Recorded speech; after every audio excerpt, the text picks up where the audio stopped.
네, 우리 같이 하나님 말씀 보겠습니다. 이사야서 14장 12절부터 15절까지입니다. 이사야서 14장 12절부터 15절까지입니다.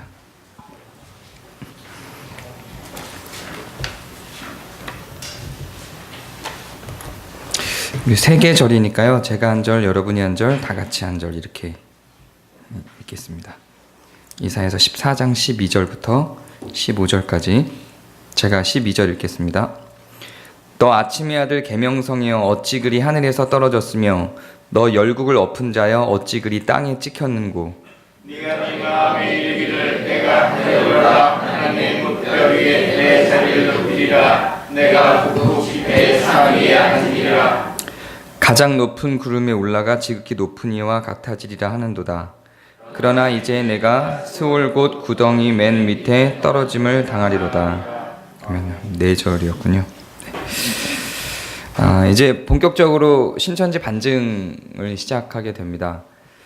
오늘부터 3주간은 전체적인 교리에 대한 반증을 할 겁니다. 그리고 그 다음 4주 후부터는 그 신천지에 대한 요절을 하나하나 다 분해해서 반증을 하도록 할 건데요. 먼저 오늘은 신천지 교육을 가면 처음 사역자 과정 가기 전까지가 6개월 코스가 있어요. 6개월 코스가 있는데 그 6개월 코스 중에 2달은 초급, 2달은 중급, 또 2달은 고급 이렇게 배웁니다. 나중에 고급은 요한계시록을 다루고요.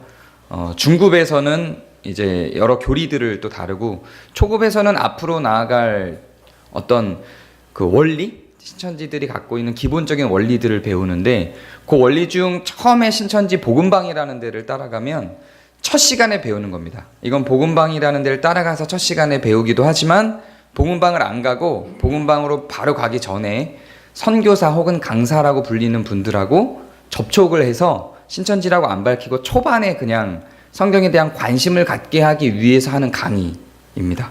그 강의라서 초반에 관심을 갖게 하기 위한 강의이기 때문에 여기에서는 신천지의 본격적인 어떤 그 우리가 의심을 할 만한 그런 교리는 등장하지 않아요. 그럼에도 불구하고 그 전제된 교리로 나중을 위해서 깔아놓는 밑밥들이 있기 때문에 그런 밑밥들을 좀 발견하고 그게 나중에 어떻게 연결되는지를 좀 알려드리고 그거를 좀 반증을 해보는 시간을 갖겠습니다. 그래서 성경 본문으로 들어가서 자세한 반증은 4주 후부터 시작이 되고요. 일단 지금은 오늘부터 3주는 교리 반증을 조금 할 건데요. 되게 첫 강의가 신천지를 딱 갔을 때 배우는 첫 강의가 나름 굉장히 매력적이고 재밌습니다. 한번 보여주시겠어요? 아니요, 영상 말고요. PPT. 네. 자, 요거를 보면 좀 어둡죠? 어두워서 명료하게 안 보일 것 같은데 네. 보이나요, 뒤에? 그림만 보이시면 돼요. 뒤쪽에 보이시나요? 네. 보면, 확대 안 하셔도 될 것 같아요. 보면은, 신천지에서 시작하는, 제가 원고가 안 보여서 죄송한데, 불 좀 켜주세요. 네. 죄송합니다. 네. 처음에 들어가면, 창조가 어떻게 되었는지에 대해서 배우게 됩니다. 어디든지 가면 천지창조가 시작이잖아요. 그래서 신천지에서 가르칠 때는 이렇게 가르쳐요. 천지가 창조되는데 영계와 육계가 분리돼서 창조를 합니다. 자세히 가르치는데 일단 제가 신천지 거를 자세히 할 필요는 없으니까요. 개념만 정리를 해드릴게요. 영계와 육계가 따로 창조가 됩니다. 영계가 먼저 창조되고 그 다음에 육계가 창조가 됩니다. 뭐 크게 이상하지 않죠? 그렇죠? 그렇구나. 이렇게 지나갈 수 있어요. 영계가 먼저 창조되고 육계가 창조가 돼요. 영계가 먼저 창조된 증거들이 있어요. 성경을 보다 보면 이런 증거들이 있습니다. 히브리서 1장 14절을 보면 모든 천사들은 부리는 영으로 구원받을 후사들을 위하여 섬기라고 보내심이 아니뇨 이런 말이 나와요. 그러니까 천사들이 있죠. 그리고 후사들이 있어요. 영적인 존재들이 있고 육적인 존재들이 있습니다. 그래서 영적인 존재들과 육적인 존재들 사이에 교류가 있다는 어떤 증거가 있는 거죠. 그리고 요한복음 4장 24절 보면 하나님은 영이시니 예배하는 자가 영과 진리로 예배할지니라 이런 것도 나오죠. 전체적으로 영적인 존재들이 있는 게 명확하죠. 그리고 창세기를 보면 태초에 천지를 창조하실 때 하나님의 영이 수면 위를 운행하신다는 표현이 나옵니다. 하나님의 영이. 그러니까 영적인 존재가 일단 육적인 육계가 창조되기 전에 뭔가가 있었다는 이야기죠. 그래서 영계와 육계의 구분이 명료하게 분명하게 등장을 합니다. 뭐 부정할 수 없는 사실이죠. 여기까지는. 근데 그럴까요? 네, 그걸 좀 이따가 다시 밝혀보기로 하고요. 근데 육계를 만들어서 영계와 구분을 지은 이유는 뭘까요? 육계를 만들어서 영계와 구분을 지은 이유는 영계는 영계만으로, 육계는 육계만으로 불완전하기 때문에 그래요. 제 이야기가 아니고 신천지 이야기예요. 그래서 이 영계와 육계는 나중에 하나가 되어야 됩니다.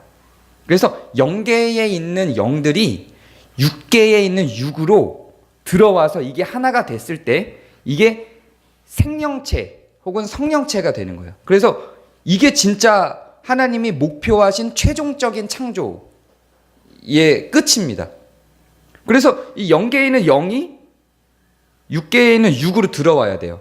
이런 표현들도 성경을 보면 무수하게 많을 수 있어요. 하나님이 영이 내게 임하였으니. 이해가 되시죠?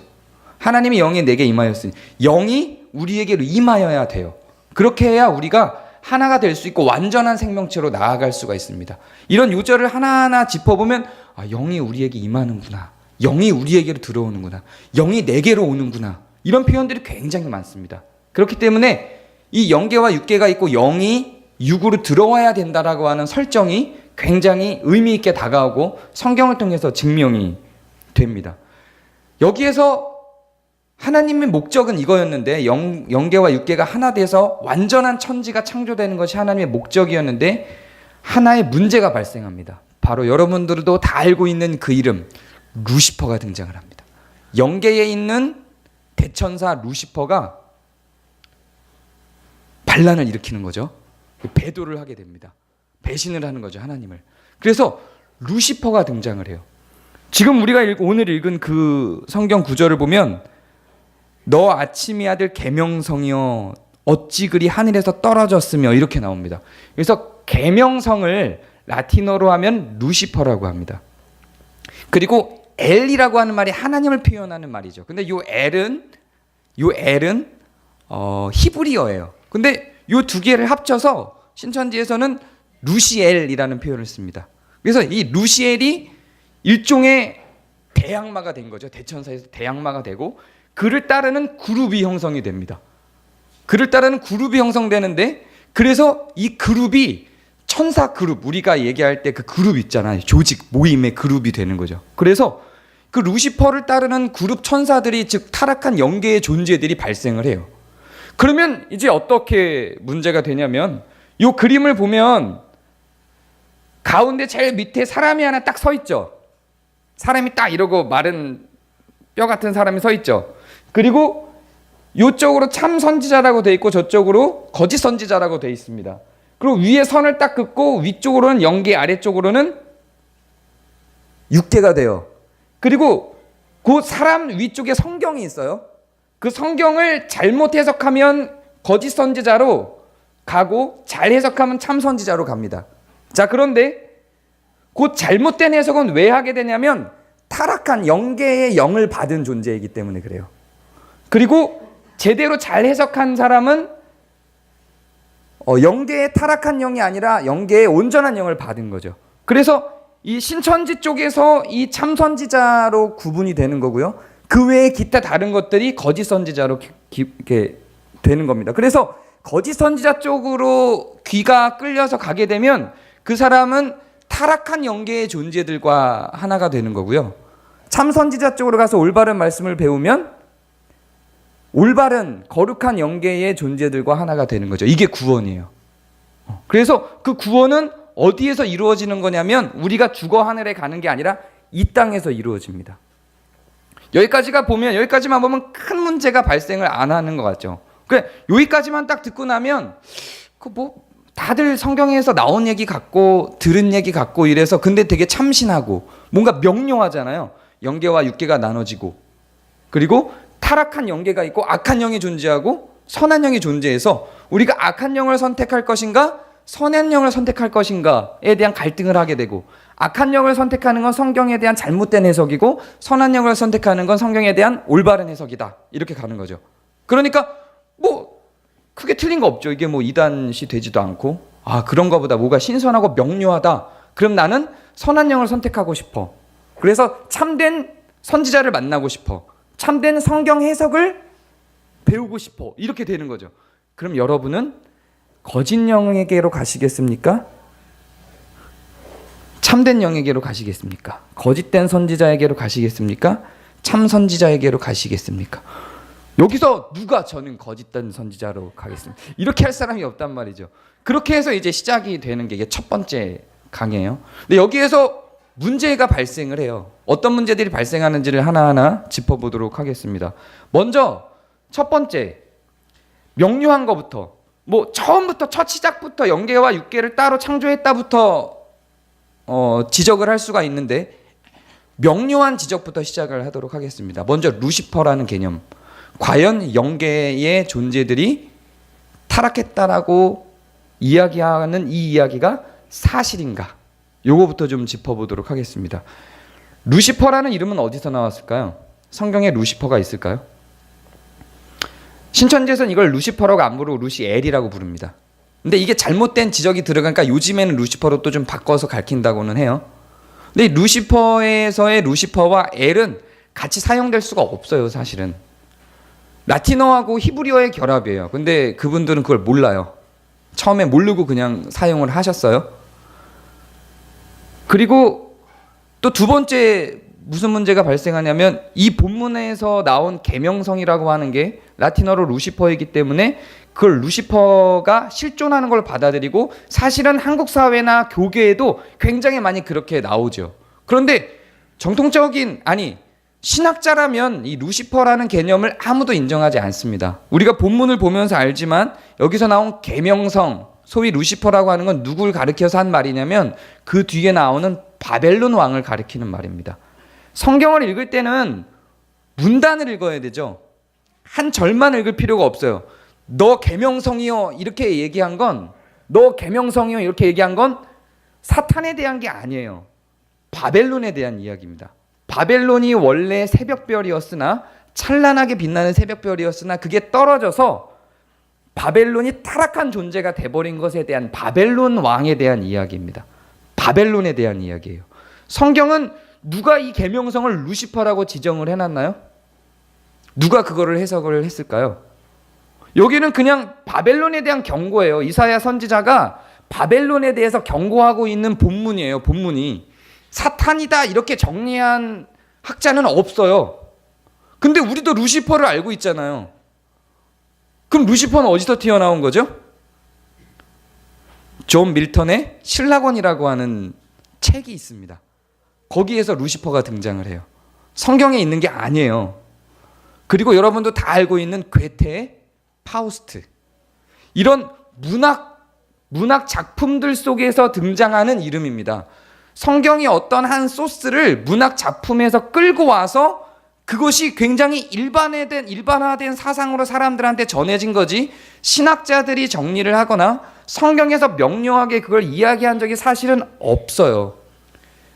대악마가 루시퍼다 이런 이름은 정통적으로는, 아니 성경을 제대로 조금만 배우고 알고 있는 사람이면은 이게 없는 사실이라는 걸 누구나 다 알고 있습니다. 예를 들면 이런 방식인 거예요.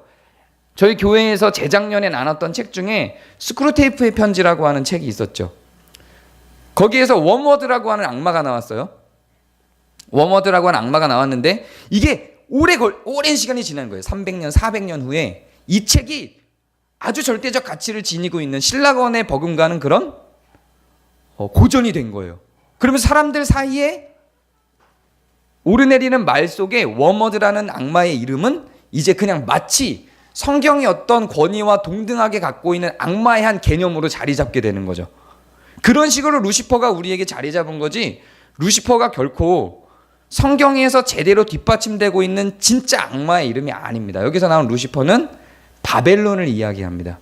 그리고 그 루시퍼를 따르는 천사들을 그룹이라고 부르거든요. 그룹이라고? 그래서 그런 그룹이라고 나와요. 성경에 그룹이 나오죠. 근데 성경에서의 그룹은 우리나라, 그러니까 영어에서 말하는 우리나라 사람들이 그냥 그 얘기하는 그런 그룹지였다라고 할 때 그 그룹이 아니에요. 원래 이게 캐랍이라고 하는 원어고, 그걸 한국말로 표현을 하려다 보니까 그룹이라는 표현이 쓴 겁니다. 캐랍이라고 하는 천사에 대한 원어예요. 그게 그룹으로 쓰인 겁니다. 근데 걔네들은, 신천지 애들은 영어를 안 보고 혹은 이 원어를 안 보고 한글 성경만 보다 보니 그 그룹이 우리가 그룹지었다 할 때 그런 그룹으로 오해를 한 겁니다. 이단을 연구하시는 한 분이 신천지에 있는 강사와 같이 이렇게 서로 질문을 주고받고 신천지로부터 강의를 듣겠다고 신천지 강사를 요청해서 신천지에서 최고 수준의 강사가 그분을 찾아와서 그분을 대상으로 강의를 해주고 그분이 질문하는 장면들이 영상으로 촬영된 게 있어요. 거기서 한 2분 정도 돼요. 요거에 관련된 영상만 좀 같이 좀 보도록 하겠습니다. 아까 영어 성경을 보면 루시엘이라고 그랬어요. 루시엘이 영어 성경에 나옵니까? 자막이 안 보이네요. 루시엘이라는 단어가 영어 성경에 나옵니까? 표현은 나오지요. 안 나와요? 안 나오. 어디 찾아? 아까 그거 몇 번이라고 그랬죠? 몰라. 이사야 14장 12절. 영어는 안 봐서. 보시면 알죠. 영어도 안 보여. 편집한 성경도 자, 이사야 14장 12절 봤습니다. 여기 어디에 루시엘이라고 돼 있는. 요 전에 저 신천지 강사가 영어 성경 킹제임스가 루시엘 성경에 있다고 얘기를 했었거든요. 네. 네, 라틴어. 네. 라틴어지, 라틴어. 네. 라틴어 성경을 봐야 돼요. 라틴어 성경 보여드릴까요? 우리니까. 네, 몰라서 했어요. 네? 라틴어가 루시퍼라는 말이 뭐냐면 빛을 발하는 자라는 거에서 루시퍼라고 했습니다. L이라고 안 됐습니다. 루시퍼라고 돼 있어요. 이 킹제임스는 바로 그 에라스무스서부터 이 번역을 할 때 헬라어 이 사본이 없어가지고 라틴어 번역을 보고 그랬겠어요. 그럼 이 대명성이 뭐예요? 개명성이죠. 뭘 개명성을 갖다가 왜 루시퍼라고 그랬으면 킹제임스니까 이해가 가는데 아까 왜 영어 성경에 루시엘이라고 있는 말이에요. 자, 신천지는 전부 루시엘이라고 불러요. 근데 그게 어디 성경에 있어요? 루시엘은 없어요. 라틴어는 없다니까 루시엘은.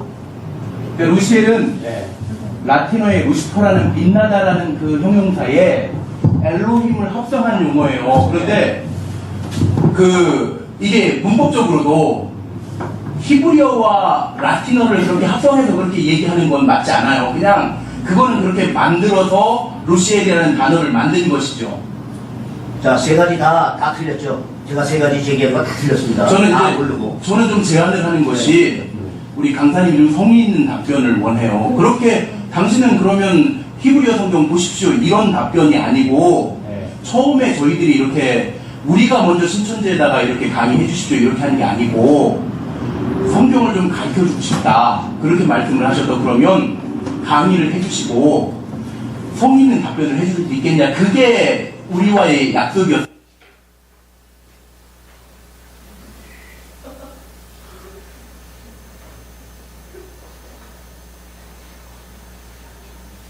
그래서 천사가 이렇게 크게 4개의 조직으로 되어 있습니다. 4그룹. 성경의 에스겔 보면은 이 천사들의 조직이 4그룹으로 되어 있다 이렇게 나옵니다.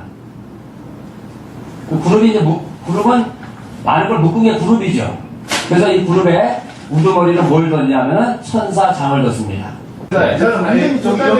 잠깐만 하나만 더 묻겠습니다. 천사가 아까가 4그룹으로 있다 이렇게 얘기했어요. 그게 어느 성경에 있습니다. 에스겔서 28장에 있어요. 좀 봐주세요. 에스겔.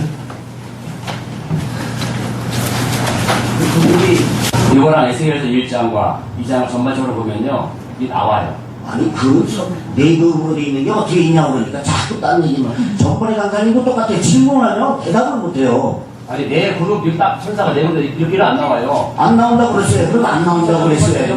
왜 4그룹이냐고 하니까 왜 이 성경을 왜 됐냔 말이에요. 4그룹이라고. 그룹이 여기서 그룹을 갖다가 그 그룹으로 하셨어요?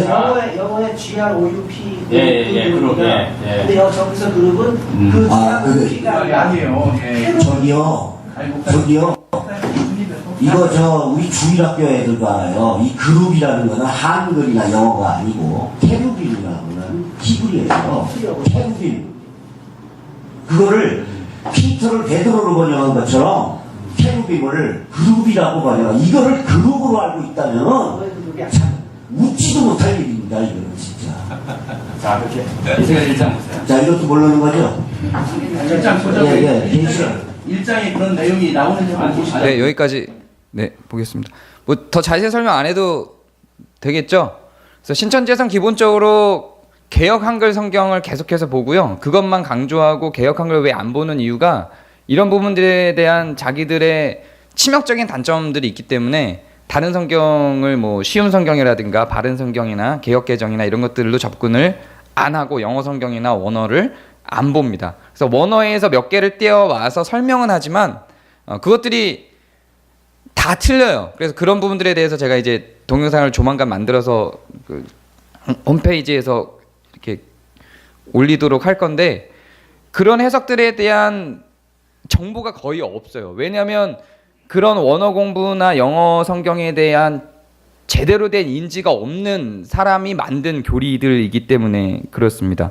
방금 나온 거에서 나오는 그룹이라고 하는 내용은 에스겔서 28장 11절에 등장을 합니다. 거기 보면 인자야 두로왕을 위하여 애가를 지어라고 시작을 하면서 이렇게 이어집니다. 너는 기름 부음 받은 덮는 그룹이며, 이것도 두로왕에게 하는 말이에요. 두로왕. 이거를 또 어떤 한 그룹으로 형성한 게 아니라 너 덮는 그룹이여 이렇게 할 때 그룹도 마찬가지예요. 그런 그룹을 짓는다 이런 그룹이 아니에요. 그러면은 그룹이 영어기 때문에 성경으로 번역할 때 그룹으로 안 하겠죠.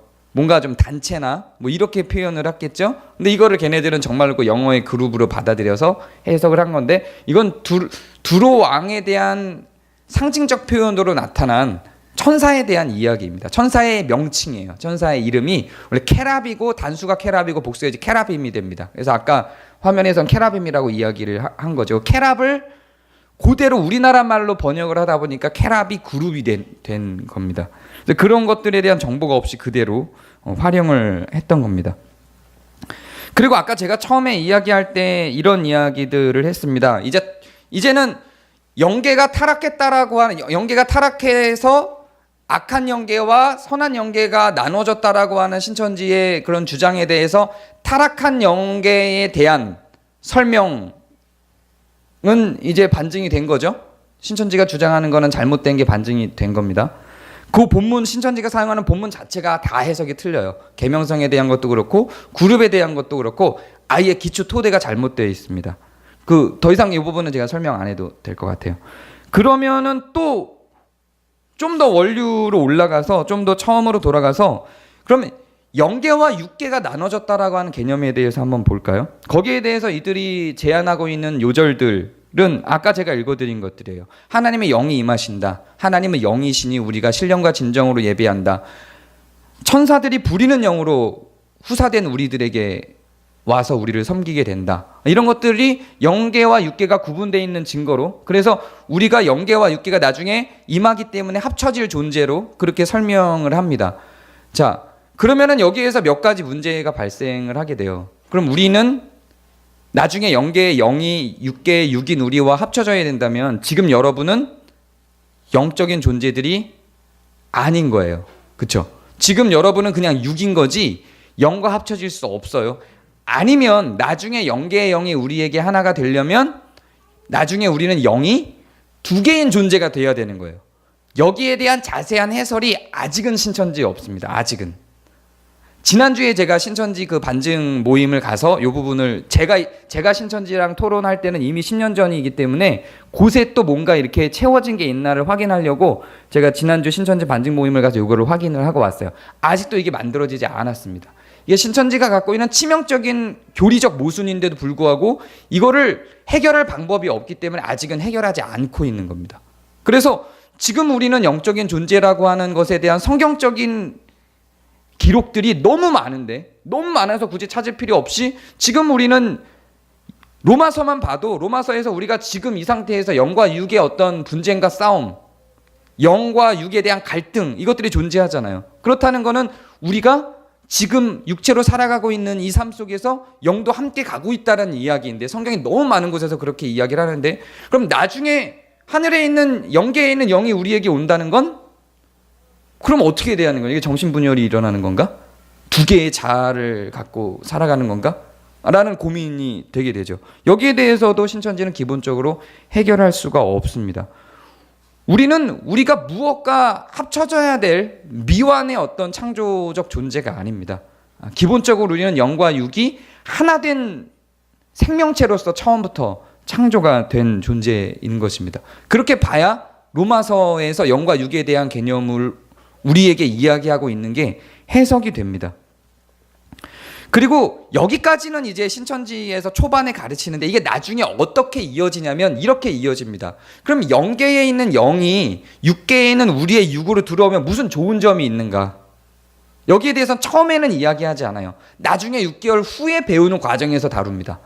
근데 이게 어떻게 연결되냐면 나중에 영계에 있는 영이 육계에 있는 우리에게로 들어오면 우리는 육체 영생을 하게 됩니다. 그걸 신인합일이라고 불러요. 신천지에서는. 신인합일이 돼서 즉 영과 우리의 육체가 하나가 돼서 육체를 가진 채로 영생을 하게 되는 게 신천지 아주 중요한 교리입니다. 그러면 과연 육과 영이 합쳐지면 영생을 할 수 있게 될까? 그러면 실제로 그런 존재가 나타나면 믿어야 되겠죠. 그렇죠? 이만희가 지금 그런 존재입니다. 이만희가 실제로 그런 존재인데 이만희가 늙었어요. 주름도 생기고 초반에 비해서 이만희가 1980년대부터 활동을 했는데요. 1980년대 초반에 비해서 주름도 많이 생기고 머리도 많이 까지고 그랬단 말이죠. 육체 영생을 해서 원래는 늙지 않아요. 그걸 아프지도 않아야 돼요. 원래는 신일 합일이 되면. 근데 늙는단 말이죠. 아프기도 해요. 대머리도 되고 주름도 막 생기고 너무 많이 늙었어요. 지금 90이 넘었기 때문에. 그렇게 너무 많이 늙은 거에 대해서 물어보면 아직 신인 합일이 완전히 이루어지지 않고 이루어지고 있는 중이다. 이렇게 답변을 합니다. 자, 근데 조금 이제 지켜보면 알겠죠. 이만희가 정말로 영생을 하는지 죽는지 또 죽고 나면 어떤 교리를 또 만들어 내겠죠. 그것들을 또 변호하기 위해서 또 그렇게 어떤 교리를 만들어내는지 좀 고민을 해볼 필요가 있을 것 같습니다. 여기에도 아주 치명적인 문제가 또 발생을 합니다. 어떤 문제가 발생하냐면 먼저 첫 번째, 신천지가 지금 20만을 육박하고 있어요. 18만을 넘었어요. 자, 그런데 그 중에서 신인 합일이 실제로 그들의 교리대로 된 사람이 아직 그렇다면 한 명도 없다는 얘기예요. 그나마 이만희가 가능성이 있는 존재인데 절대적 교주고 나중에 배우면 알겠지만 뭐 이긴자이고 보혜사이고 엄청난 영광을 다 가져갔는데 그런 분도 지금 신인 합일이 완전하지 않고 진행 중이라면 그럼 그들이 정말로 목표 삼아서 믿고 있는 그 육체 영생에 대한 소망을 어디에다 기대고 가야 되냐는 거죠. 그거를 토대로 만들어낸 나중에 배우게 되는 6개월 과정 이후에 나중에 배우게 되는 그 교육 과정 중에는 이렇게 등장을 합니다. 영계에 있는 영 중에 14만 4천 영이 있어요. 그 14만 4천 영이 지금 이 6계에서 하나님을 온전히 섬기는 순교자와 같은 자들에게 나중에 임해서 신일합일이 되게 됩니다. 그 14만 4천이 영생을 하게 되는 구조로 가는 겁니다. 이만희도 교주로 있는 이만희도 그게 안 됐는데 14만 4천이 나중에 그렇게 신인합일이 돼서 육체 영생을 하게 된다라고 하는 꿈을 갖고 살아가는 거예요. 아직 표대도 만들어지지 않은 상태인데 혹은 이만희가 정말로 육체 영생을 할 거라고 믿는다면 혹시 가능할지 모르겠지만 지금 이 14만 4천을 바라보고 자기들이 육체적으로 영생하기를 기대하면서 살아가고 있는 그 사람들은 이제 이만희가 죽는 순간 무슨 일이 발생할까요? 무슨 일이 발생할 것 같아요? 자기가 그 14만 4천 안에 들어서 육체 영생을 하기 위해서 이 사람들은 모든 걸 다 쏟아부었어요. 자기의 친인척, 친구들, 주변의 모든 관계들이 다 차단됐어요. 충분히 가능하죠. 쿠데타가 충분히 가능해요. 저는 너무 우려되는 게 자살하는 사람들이 많이 발생하지 않을까. 자기 인생이 다 끝나버렸어요. 이게 저는 너무 우려가 돼요. 최소한 엄청나게 많은 사람들이 우울증의 상태로 들어가게 되지 않을까.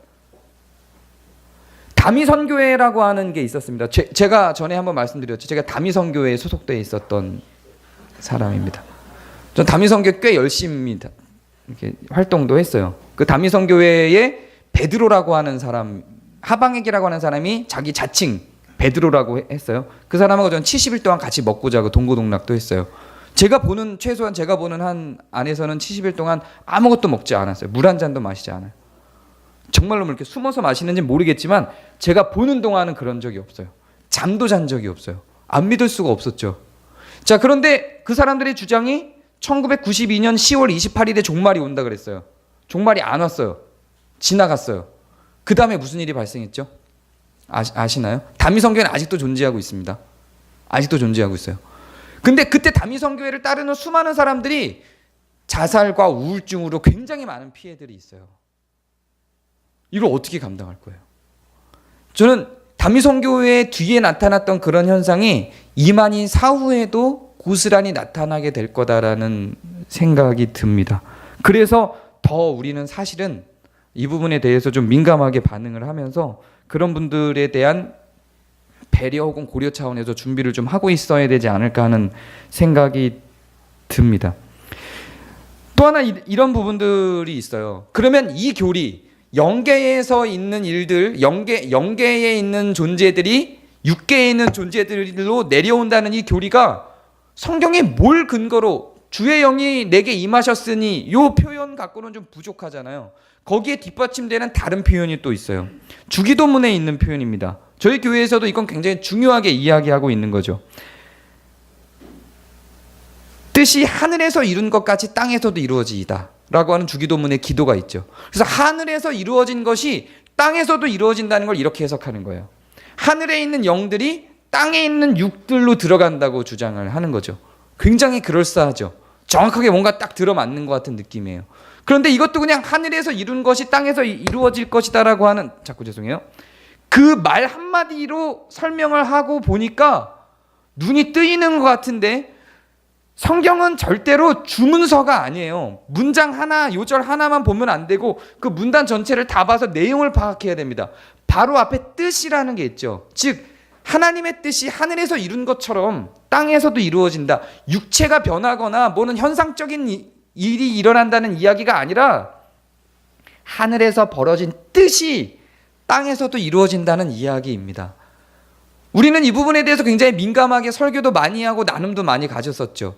지금 이 땅에서 우리가 교회로서 살아가는 이유가 무엇입니까? 지금 이 땅에서 우리가 성도로서 살아가는 이유가 무엇입니까? 하늘에서 이루어진 뜻, 공의와 정의, 공평과 사랑, 이런 하늘에서 이루어진 모든 뜻들, 과부와 고아를 돌아보고 소수자들과 연약한 자들이, 돌볼 데 없는 자들이 충분히 대접받으며 살 수 있는 그런 세상, 그런 하늘, 그런 법도, 그것이 이 땅에서도 이루어지도록, 그 뜻이 이 땅에서 이루어지도록 고군분투하며 우리를 희생하며 사랑으로 달려가는 것이 교회죠. 그렇게 우리는 배우고 그렇게 살기 위해서 달려가고 있죠. 근데 거기서 뜻을 싹 없애고 완전히 탐욕으로 바뀌어버린 거예요. 우리의 육체가, 하늘의 영이 땅에 있는 우리 육체에 들어와서 우리의 육체가 아프지 않고 영원히 살 수 있는 존재인 것으로 이 해석을 완전히 바꾸어 버린 개념입니다. 전체적으로 신천지의 이론은 육체의 영생에 대한 탐욕에 근거를 하고 있습니다. 나중에 신천지에서 빠져나오지 못하는 이유는 크게 두 가지로 봅니다.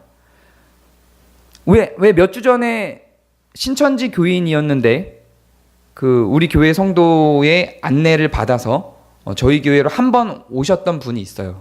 그분은 굉장히 갈등을 하면서 돌아갔고 그분이 했던 그런 고민들도 들었죠. 그분뿐만 아니라 신천지에 들어가서 나오지 못하는 수많은 분들에 대한 갈등과 고민이 뭐냐면, 그분 얘기로는 그래요. 자기는 아직 6개월이 안 됐기 때문에 충분히 나올 수 있는 토대가 되는데 6개월 교육과정을 다 배우고 이제는 사역자 과정으로 들어가는 그런 과정에서 6개월 과정을 다 배운 사람에게 사실은 우리가 신천지고 이만희가 우리 교주다라는 걸 밝힌단 말이죠. 그럼 그때 대부분의 사람들이 그걸 거절하고 나오지 않는다는 거예요. 그럼에도 불구하고 거기 그대로 있는다는 거죠. 왜 그럴까요? 너무 신기하지 않아요? 그거는 물론 교리의 탄탄함이 있어요. 신천지 6개월 동안이 탄탄하게 오늘 제가 잠깐 얘기한 이 정도로는 다 설명되지 않는 탄탄한 교리들이 하나씩 하나씩 앞으로 우리가 나눠가면서 아 그래서 신천지에 빠지는구나라고 할 만한 엮여있는 유기적으로 엮여있는 신천지의 교리들이 있어요. 그것 때문이기도 하지만 그거를 벗어나서 크게 두 가지로 신천지에서 나오지 못하는 이유를 설명을 합니다. 먼저 하나는 그동안 투자한 것들 때문에 그래요. 시간이 오래되고 내가 투자를 많이 할수록 빠져나올 수 없게 됩니다. 내가 6개월 동안 매일 일주일에 4번씩 하거든요. 성경 공부를 하러. 일주일에 4번씩 6개월 동안을 투자했어요. 그리고 그 나를 가르치는 선교사 혹은 강사라고 하는 분 혹은 그 그룹들과 복음방 사람들과 친밀감이 형성이 됐어요. 저는 그 신현욱이라고 하는 사람이 지금 신천지에서 빠져나온 강사인데 지금 목사가 돼 있는 그 장로교 목사가 돼 있는데 그분이 신천지에서 최고의 주가를 올리는 강사일 때 저는 그분한테 배웠거든요. 로고스 선교회라고 하는 그 성경 공부 그룹에서. 근데 가면 같이 배우는 그 사람들하고 굉장히 이단 경험도 참 많이 했죠, 저도. 같이 배우는 사람들과 끈끈해져요. 그 끈끈함 그리고 그 사람들에게 투자했던 투자 6개월 동안 쏟아부었던 애정 여기에서도 못 빠져나오는 거예요. 그리고 이게 시간이 오래 걸리면 오래 걸릴수록 1년이 지나고 2년이 지나고 3년이 지나면 더 많이 지나면 지날수록 내가 거기다 투자하는 게 점점 많아져요. 그럼 여기에서 내가 빠져나온다는 건 지난 시간 동안 내가 신뢰하고 믿었던 것에 대한 나 자신에 대한 배신이에요. 그래서 심리적으로 빠져나오는 게 쉽지가 않습니다.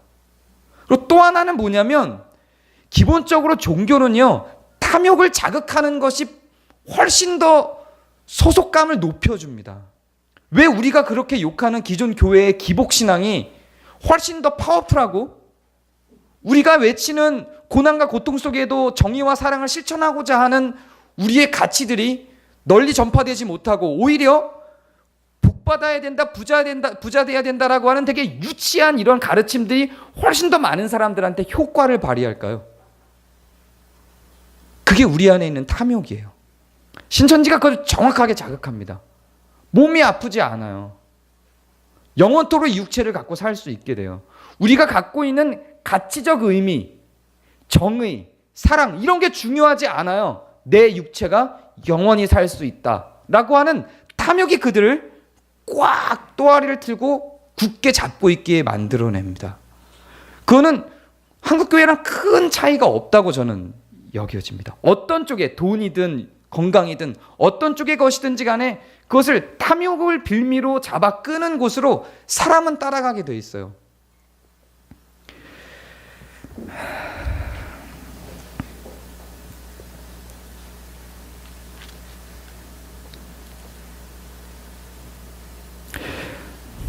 네, 제가 잠깐 놓쳤는데 마무리 김에 죄송해요. 네, 흥분하면 이래요. 그리고 준비가 안 돼서 그런데